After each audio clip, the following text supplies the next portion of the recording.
दोस्तों आज हम राजस्थान जीके के 25 इम्पोर्टेंट प्रश्नों के बारे में बात करेंगे और ये सभी प्रश्न राजस्थान सीईटी 12th लेवल एवं ग्रेजुएशन लेवल दोनों के लिए बहुत ही ज़्यादा हेल्पफुल प्रश्न है, इसलिए वीडियो में आप अंत तक ज़रूर बने रहे। तो चलो वीडियो को शुरू करते हैं। तो आपका पहला सवाल है कि कौन सी जोड़ी है जो सही सुमिलित है। तो वह जोड़ी बतानी है जो सही सुमिलित है। तो वह जोड़ी है तराइन का प्रथम युद्ध, मोहम्मद गौरी और पृथ्वीराज चौहान। ये जो जोड़ी है ये एकदम सही हैं। तो दोस्तों आपको 25% दिए जाएंगे, जिसमें से आपने कितने परसेंट सही किए हैं वो हमें लास्ट में कमेंट में जरूर बताएं और मैं परसेंट बढ़ी उससे पहले आप उत्तर तैयार रखें, जिससे कि आपकी प्रिपरेशन होती रहेगी। तो अगला प्रश्न देखते हैं। अगला सवाल है कि निम्नलिखित में से किस राजपूत शासक द्वारा औरंगजेब के विरुद्ध विद्रोह किया गया था। तो आपको याद रखना है वह राजपूत शासक था महाराणा राज सिंह। ठीक है, महाराणा राज सिंह वह राजपूत शासक था जिसके द्वारा औरंगजेब के विरुद्ध विद्रोह जो किया गया था। अगला सवाल है कि रूठी रानी के नाम से कौन प्रसिद्ध हैं। मोस्ट इम्पोर्टेंट क्वेश्चन है और ये प्रश्न बहुत बार एग्जाम पूछा भी गया है कि रूठी रानी के नाम से कौन प्रसिद्ध है। तो आपको याद रखना है ये प्रसिद्ध है उमादे। अगला सवाल है कि रानी कर्मवती ने हुमायूं से सहायता गुजरात के किस शासक के विरुद्ध मांगी थी। तो ये मांगी थी बहादुर शाह के विरुद्ध। ठीक है, बहादुर शाह के विरुद्ध मांगी थी सहायता किसने, हुमायूं ने। ठीक है, सॉरी रानी कर्मवती ने मांगी थी और हुमायूं से मांगी थी गुजरात के बहादुर शाह जफर के विरुद्ध। अगला सवाल है कि औरंगजेब द्वारा जजिया कर लगाए जाने पर किस शासक ने पत्र लिखकर विरोध किया। तो आपको याद रखना है वह शासक था राज सिंह, जिसने पत्र लिखकर विरोध किया था। अगला सवाल है कि पंडित हरिनारायण शर्मा को अलवर के किस शासक ने अपना सलाहकार नियुक्त किया। तो ये नियुक्त किया था जय सिंह ने। ठीक है, जय सिंह ने क्या किया, पंडित हरिनारायण शर्मा को अलवर के जय सिंह शासक ने अपना सलाहकार नियुक्त किया। अगला सवाल है कि दुर्गादास राठौड़ की छतरी किस राज्य में स्थित है।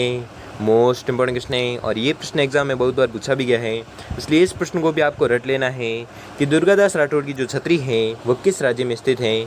तो इनकी छतरी स्थित है मध्य प्रदेश में। अगला सवाल है कि महाराणा प्रताप ने 1585 ईस्वी में चावड़ को अपनी राजधानी बनाया, जो मेवाड़ की राजधानी रहा था। तो कब तक रहा था, तो ये राजधानी रहा था 1615 ईस्वी तक। अगला सवाल है कि किस राजा के वंशज गुर्जर प्रतिहार कहे जाने लगे। तो वह राजा कौन सा था जिसके वंशज गुर्जर प्रतिहार कहे जाने लगे। तो वह राजा था नागभट्ट द्वितीय। अगला सवाल है कि राणा सांगा ने 1518 में खातौली के युद्ध में इब्राहिम लोदी को हराया। खातौली किस जिले में स्थित है। तो खातौली जो है वह स्थित है बूंदी जिले में। अगला सवाल है कि फरिश्ता के अनुसार अलाउद्दीन खिलजी का जालोर पर द्वितीय आक्रमण किस वर्ष में हुआ। तो ये द्वितीय जो आक्रमण हुआ था वो हुआ था 1311 ईस्वी में।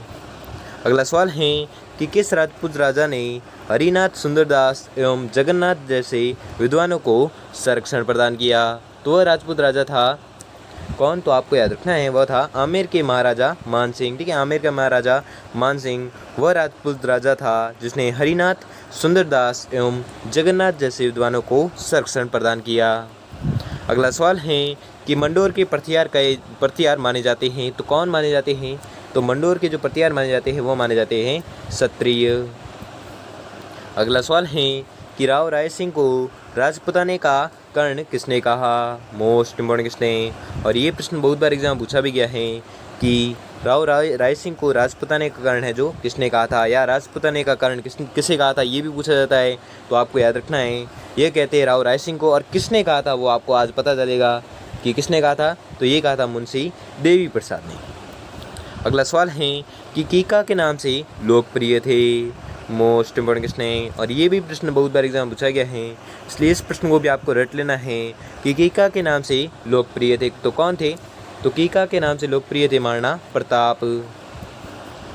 अगला सवाल है कि कदमवास या कैम्पवास किस राजा के समय उनके मुख्यमंत्री थे। तो ये मुख्यमंत्री थे पृथ्वीराज तृतीय के समय। अगला सवाल है कि मारना कुंभा ने खालिस्तान पर विजय प्राप्त करने के उपलक्ष्य में विजय स्तंभ का निर्माण करवाया। मोस्ट इंपॉर्टेंट क्वेश्चन है और ये प्रश्न बहुत बार एग्जाम पूछा भी गया है, इसलिए इस प्रश्न को भी आपको रट लेना है कि मारना कुंभा ने खालिस्तान पर विजय प्राप्त करने के उपलक्ष्य में विजय स्तंभ का निर्माण करवाया था। तो किस पर विजय प्राप्त करने के उपलक्ष्य में करवाया था वो आपको बताना है। तो ये विजय प्राप्त की थी मालवा और गुजरात की सेना पर। अगला सवाल है कि महाराणा प्रताप ने किस वर्ष में मेवाड़ राज्य की राजगद्दी संभाली। मोस्ट इंपॉर्टेंट क्वेश्चन है और ये भी प्रश्न बहुत बार एग्जाम पूछा भी गया है, इसलिए इस प्रश्न को भी आपको रट लेना है कि महाराणा प्रताप ने किस वर्ष में मेवाड़ राज्य की राजगद्दी संभाली थी। तो ये राजगद्दी संभाली थी 1572 में। अगला सवाल है कि राजस्थान के किस शासक ने द्वितीय गोलमेज सम्मेलन में भाग लिया था। मोस्ट इंपॉर्टेंट क्वेश्चन है और ये भी प्रश्न बहुत बार एग्जाम पूछा गया है कि राजस्थान के किस शासक ने द्वितीय गोलमेज सम्मेलन में भाग लिया था। तो वह राजा था महाराजा गंग सिंह। अगला सवाल है कि पृथ्वीराज चौहान का दरबारी कवि कौन था। मोस्ट इंपॉर्टेंट क्वेश्चन है और ये भी प्रश्न बहुत बार एग्जाम पूछा भी गया है और यहाँ पर 99% लोगों को ये पता ही होगा इसका उत्तर कि पृथ्वीराज चौहान का दरबारी कवि कौन था। तो इसका दरबारी कवि था चंद्रवरदाई। अगला सवाल है कि किस राजपूत राजा ने गंधर्व वायसी के नाम से विद्वानों का एक समूह बनाया था। तो वह राजपूत राजा था सवाई प्रताप सिंह। ठीक है, सवाई प्रताप सिंह वह राजपूत राजा था जिसने गंधर्व वायसी के नाम से विद्वानों का एक समूह बनाया था। अगला सवाल है कि सुल्तान मोहम्मद गोरी को वर्ष 1191 में किसने पराजित किया, लेकिन वर्ष 1192 में वह उससे हार गया था।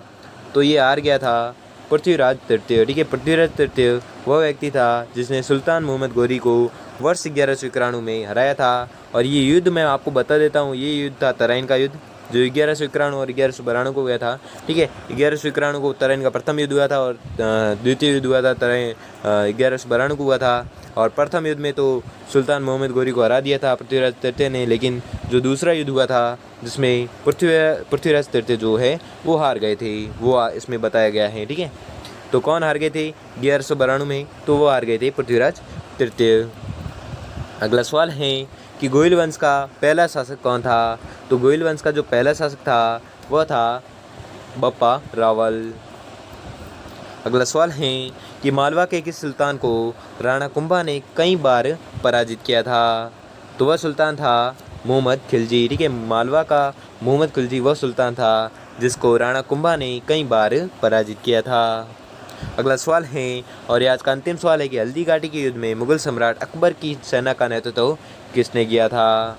तो ये सबको पता होगा, 99% लोगों को इसका उत्तर पता होगा कि हल्दी घाटी के युद्ध में मुगल सम्राट अकबर की सेना का नेतृत्व किसने किया था। तो इसका आंसर आप कमेंट में ज़रूर बताइए और आपने 25 में से कितने सवाल किए हैं वो भी हमें कमेंट में ज़रूर बताइए। और अगर आपके लिए वीडियो थोड़ा भी हेल्पफुल साबित हुआ तो वीडियो को लाइक और चैनल पर नए तो चैनल को सब्सक्राइब कर लीजिए और बेल आइकन को प्रेस कर लीजिए जिससे कि वीडियो की नोटिफिकेशन आपको मिलती रहेगी। धन्यवाद।